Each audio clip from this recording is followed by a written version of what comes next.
L'IRCAM, le CNRS, le Centre de design Paris-Saclay et le GHU Paris Psychiatrie et Neurosciences ont signé une convention institutionnelle qui concrétise plusieurs années de collaboration sur la question du son, de l'hospitalité et du soin au GHU.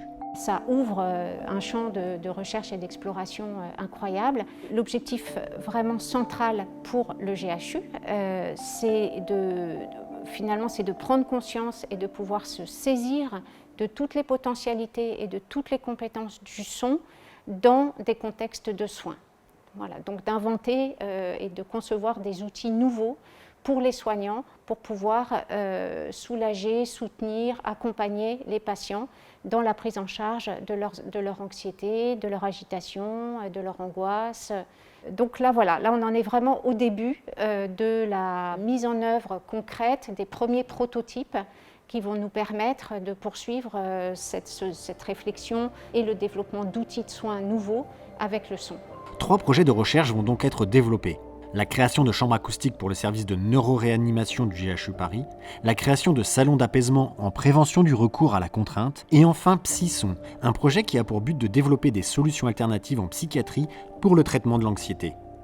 Pour tous ces projets et tous les dispositifs qui vont être créés, un travail essentiel est fait sur une expérience sonore qui sera au plus près des besoins de chacun. La notion d'expérience sonore, c'est à la fois ce qu'on produit comme son et ce qu'on entend, et toutes les conditions qui font qu'on va essayer, autant que possible, d'améliorer cette expérience. Tout le monde convient à peu près que la musique peut faire du bien. Mais au-delà de cette remarque un petit peu basique, c'est très difficile. Et il y a eu beaucoup de tentatives pour trouver la solution qui permettrait de se sentir mieux avec la bonne musique. Et ça a échoué, évidemment, parce que ça ne marche pas comme ça. L'idée aujourd'hui, c'est qu'on peut peut-être re-questionner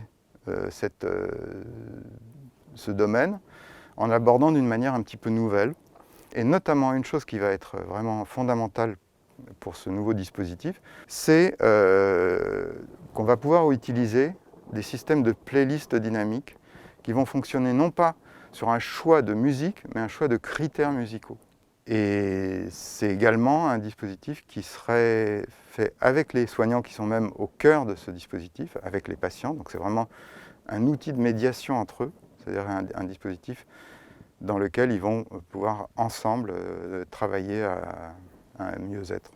Au travers de cette démarche et de ce projet de recherche, on vise aussi à augmenter l'alliance thérapeutique et puis l'empowerment des patients. Et ça, c'est 2 axes qu'on a absolument mis très en amont du projet et qui étaient à la fois des demandes des équipes soignantes, mais également des patients. C'est-à-dire que ce qui est intéressant dans ce projet, c'est qu'on a vu et on a pu constater que les besoins des patients, finalement, étaient aussi les besoins des équipes soignantes et que les deux se sont retrouvés au travers de ce projet. Ce que nous, en termes de direction des soins, on apprécie beaucoup aussi dans ce projet, c'est de pouvoir mobiliser un outil dans une approche pluridisciplinaire avec une intégration totale du patient dès le début de la conception. Et ça, c'est quelque chose sur laquelle on a beaucoup été aidé avec le LABA, avec l'IRCAM, avec l'école du son, c'est-à-dire cette capacité, cette possibilité qu'ils ont pu avoir de mobiliser dès le début du projet, dès sa jeunesse, je dirais, les patients comme acteurs. Des chambres acoustiques vont aussi être créées dans le service de neuroréanimation du GHU Paris.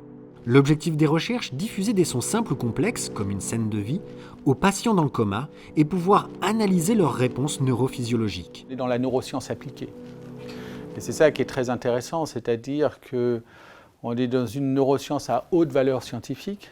On va pouvoir, avec ces outils, plus explorer le champ notamment de la conscience et par un biais très intéressant qui est celui de l'émotion. Travailler sur l'émotion, c'est aussi travailler sur la personne, sur ce qu'il est, sur son histoire propre, sur son environnement.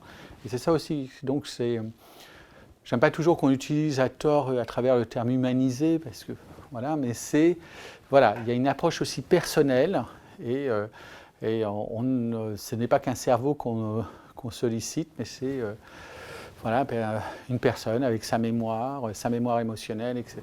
Et donc ça, je pense aussi qu'il y a cette approche qui est très intéressante. Donc, la science de haut niveau, une approche, une une approche particulière de la conscience. Et il y a très peu d'équipes, à ma connaissance, qui travaillent sur ce lien émotion et conscience. Et puis peut-être aussi une approche très personnalisée. C'est sûr que ces chambres acoustiques et tout ce projet, dans quelques années, nous aidera à mieux aider à la prise en charge des patients. Utiliser le son comme sonde d'un état de conscience ou encore travailler sur l'enveloppe sonore, pour l'IRCAM, Institut de recherche et coordination acoustique-musique, travailler sur tous ces axes de recherche est un réel enjeu pour aussi repenser plus largement la place du son dans le quotidien des professionnels de santé et des patients. Je pense que ce qui manque dans ces problématiques-là, c'est la prise de conscience de l'effet très fort que peut avoir le son. Ça, je pense que c'est vraiment la clé future de notre collaboration, de sensibiliser les gens à l'écoute, au sonore, à se dire « ah ben là, je ne vais pas utiliser tel objet parce que si je le pose, il va faire du bruit, etc. » Enfin, voilà, toute cette question qui dépasse un petit peu le design sonore en lui-même, la conception sonore, et qui est une espèce de prise de conscience un peu générale de la question du sonore dans notre vie quotidienne et dans la vie quotidienne de l'hôpital, finalement.